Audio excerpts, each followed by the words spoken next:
Hello guys, welcome back to Review Central. Today we are going to be reviewing the Blade Indutrix. It gets its name because it has duct fans instead of open propellers.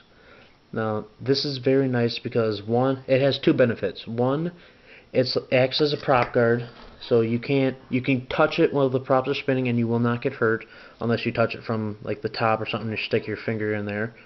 And two, it also directs the airflow downward instead of outward, so it provides much more thrust than normal. So the props do not have to spin as fast to produce the same amount of thrust. This does come with two different color casings in the box. It has this, which is red, and there's another one which is blue. I do not have the blue on here right now, but it does come with that. And it comes with one battery. Now, I bought many other batteries for it. I believe I have 7. They're 3.7 volt, 180 milliamp hour, 45C batteries. It's got a 2C charge rate. They take about, let's say half hour to charge. I also have a multi-charger for them, so I can charge 4 batteries at once. That is very helpful. I use this drone in drone competitions through our school. It is very reliable. It is very durable too, because I've crashed this thing countless times and it is still running perfectly. I have yet to replace anything on here, but it is very easy to replace everything because the motors you just unplug from the circuit board and you can replace the motors easily. You can easily replace the props. You can get a new frame for it. You can get everything through Horizon. The controller, very simple, 4-channel. You have your tune, trim, left, right trim, forward, backward trim, throttle trim, and yaw trim. Over here it is mode 2. That's what it comes in, mode 2 controls. So throttle, yaw, pitch, and roll, or left and right and up and forward and backwards. You can change the controller mode, but I am used to flying in mode 2. Now clicking in on this side, I believe, is the rates. It when you first power everything on, plug in the battery and everything, it is in high rates. So you click this, it puts in the low rates. It only has those two. And over here, if you press this in, you toggle on and off auto stabilization. So when you turn it all on, it's in auto stabilization mode.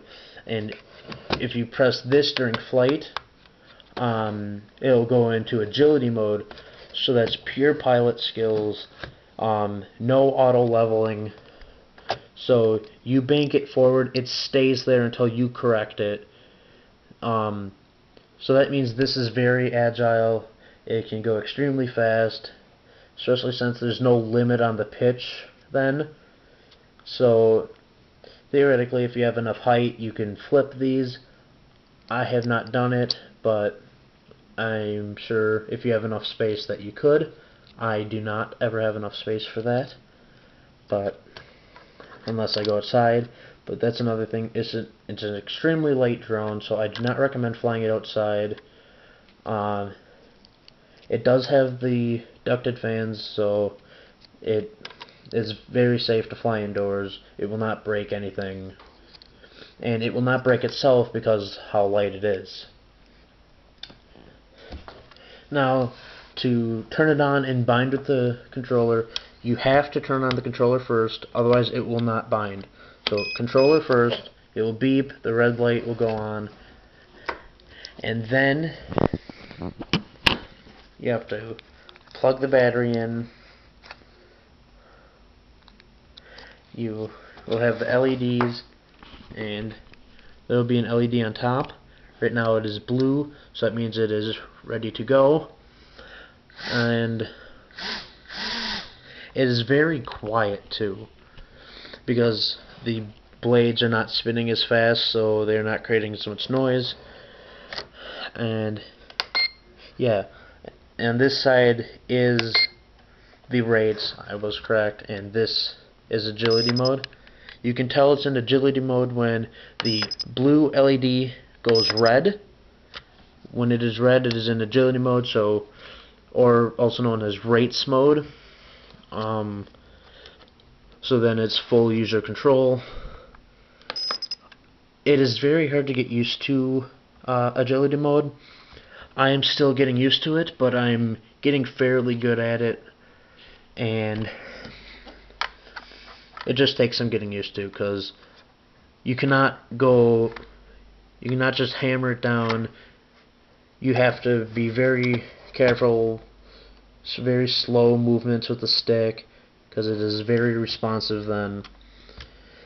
And the only bad thing about this is that you cannot adjust the rates. I have yet to find a way to do that, so I don't know if you could or not, but I personally cannot. Although there probably is a way to get into the CPU and adjust them on your computer. Now, Horizon also just recently released the FPV version of this.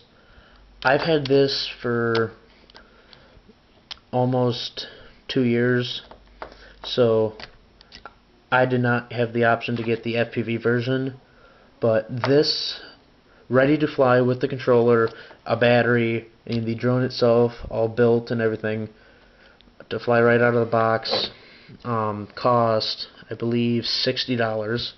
So very cheap for such a good drone. And you can find batteries like these on Amazon or at any hobby store. They probably carry them. I do all my shopping on Amazon, so yeah. Now flying, it is very stable.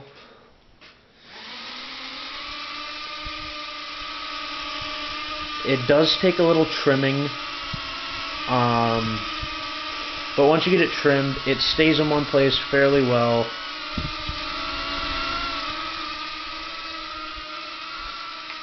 I am in low rates right now, and it is significantly slower. The movements are dampened quite a bit, but it is still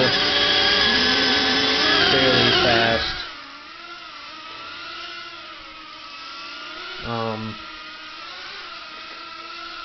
In high rates, I would say it tilts about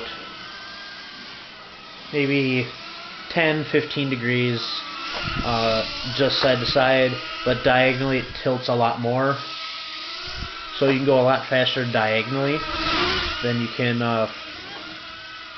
forward, backwards, or left and right. So if you're going for speed, try flying diagonally. You'll get the best results. I'm not sure of the exact dimensions of it, but the drone itself is fairly small, about the size of the palm of my hand. But when it's flying, it is extremely light. It flies like it's extremely light. The battery life lasts roughly 10 minutes on a fully charged battery, and the batteries take about 40-45 minutes to charge, so not too bad. That's about normal for mini drones. And I really like the fact that you can remove the battery. A lot of micro drones you cannot. They have internal batteries. So, and I just don't like that. So that's why another reason why I use this in competition, because I can charge up all my batteries. And I do not have 7, I have 5.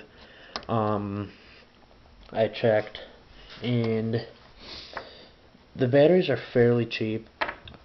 I got 4 with the multi-charger because it can charge 4 at a time, and so it came with 4 extras.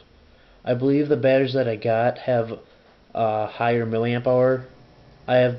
These are 180 milliamp hour. I believe the one that comes with the drone, I do not have it around here, but it's upstairs. I believe is 160, 150 milliamp hour, and the Inductrix FPV has a 250 milliamp hour because it has a lot more. It has a camera to run, and it has higher power motors.